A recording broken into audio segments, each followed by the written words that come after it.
안녕하세요. 스며드는 책 읽는 소리 봄향 김미경입니다. 오덕열 선생님께서 지으시고 풍백 미디어에서 펴낸 힐링이 필요할 때 수필 한 편에 수록된 이야기 중 한 편을 낭독합니다. 고향 옛집. 장승배기를 돌아서면 솔바람 소리가 천상에서 지상에 내리는 축복 같다. 태고적 음향에 쌓인 고향 마을엔 천년 푸른 소나무가 학이 날아들기를 기다리는 자태로 서 있다. 오솔길 따라 산비탈을 빠져나가면 동공엔 고향집이 들어앉는다. 천상의 축복 속에서 바라보는 고향집은 소나무 몇 그루가 세한도처럼 어울린다. 고향집에선 고일을 넘긴 부모님께서 꿀벌들의 부지런을 버타여 하루 해를 보내신다.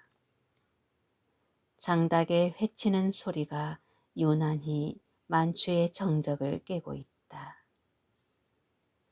절간 뒤뜰 같던 고향집에 우리 식구가 찾아드니 금방 잔칫집처럼 부산해진다. 동구박 언덕을 넘으면서부터 어린 것들은 한결 신바람이 난다.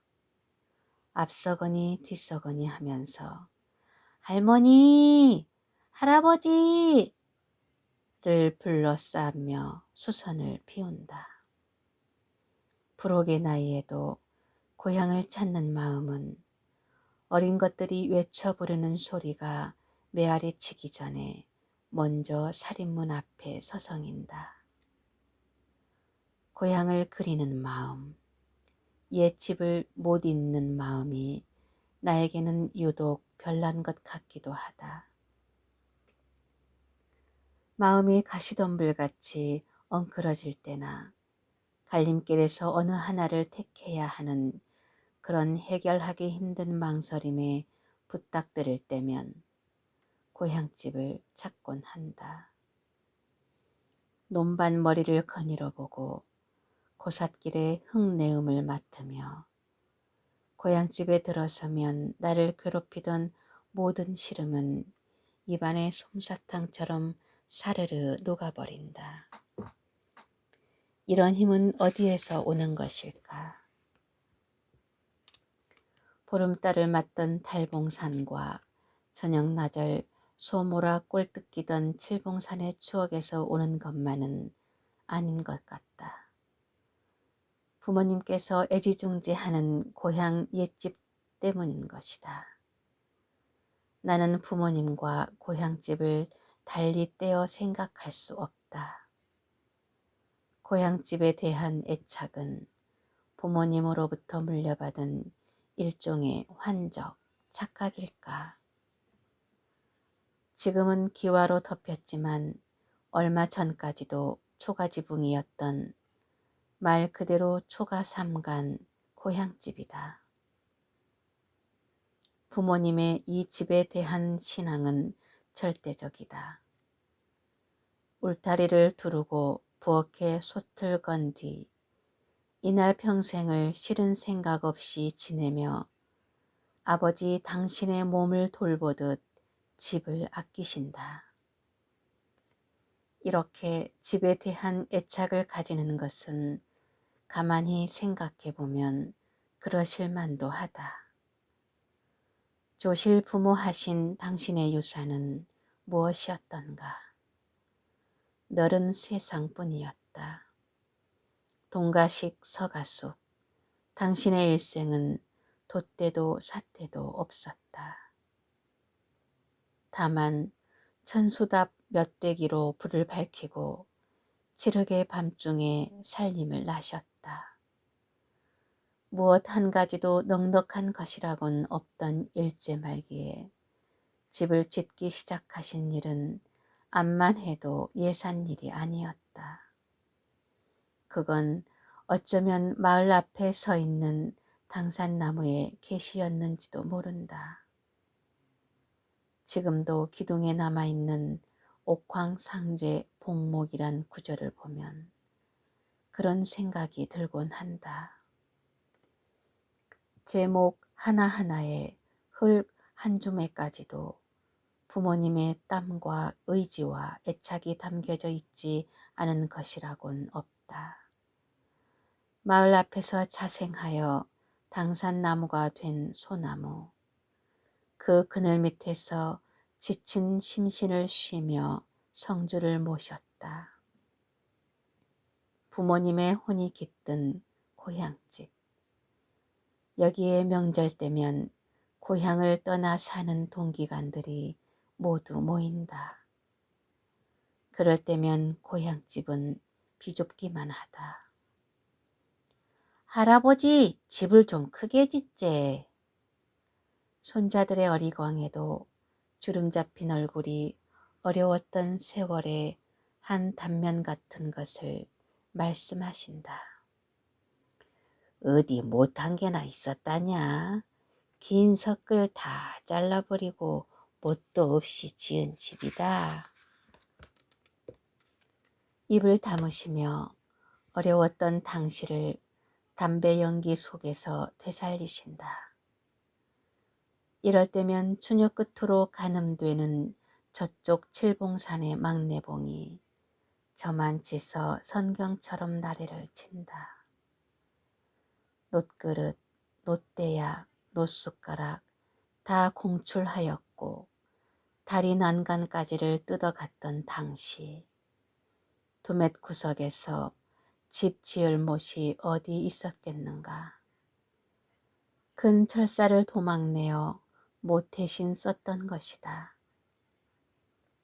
당신은 못이 없는 것도 어려움이었지만 워낙 빈농이라서 이영 걱정은 더했다. 어쩔 수 없이 작게만 지을 수밖에. 이런 어려움 속에서 지어진 남향바지 고향집을 지금도 더 없는 집으로 믿고 계신다. 당신들은 이 집과 함께 여태까지 다른 부러움을 모르면서 어떤 어려움도 이겨내셨다. 당산나무의 절조를 닮아 한양 푸르름을 이고 소나무처럼 살아오신 것이다. 한평생을 이 집과 더불어 일에 묻혀 살아오신 부모님께서 고향집을 신앙처럼 지키는 데는 어쩌지 못할 절실한 이유가 있는 것 같다. 학교는 문턱도 밟아볼 수 없었던 당신께서는 우리들에게만은 신학문에 눈을 뜨게 하려고 논밭에 젊음을 묻으신 것이었다. 동화 속의 주인공처럼 당신의 생활은 밭을 일구며 그 보람 속에서 보내셨다. 안주할 수 있는 집이 그렇게 용기를 주었던 것이다. 부모님께서는 보이지 않은 노젓가리를 집안에 쌓으며 살아오신 것이다. 늘 오늘 쌓은 돌을 마치 금덩이나 되는 것처럼 생각하며 즐거우셨다. 고향집은 살아오는 동안 부모님의 손길이 제 차, 3차 안 미친 데가 없다.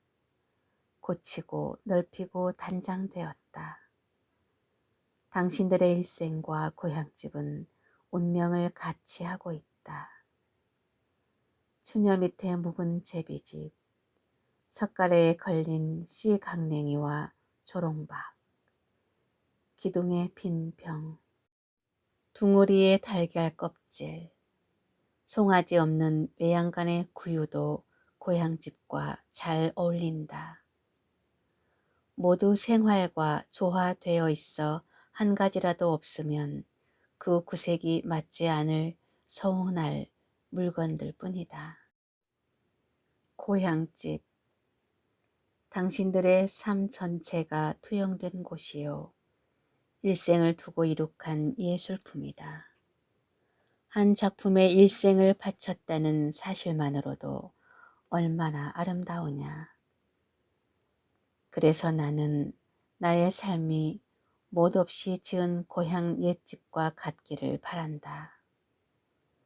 세월의 흐름을 따라 나의 처지에 맞는 영역을 넓히고 삶의 부피가 내가 일생 동안 구축할 나의 집과 어울리기를 소망한다.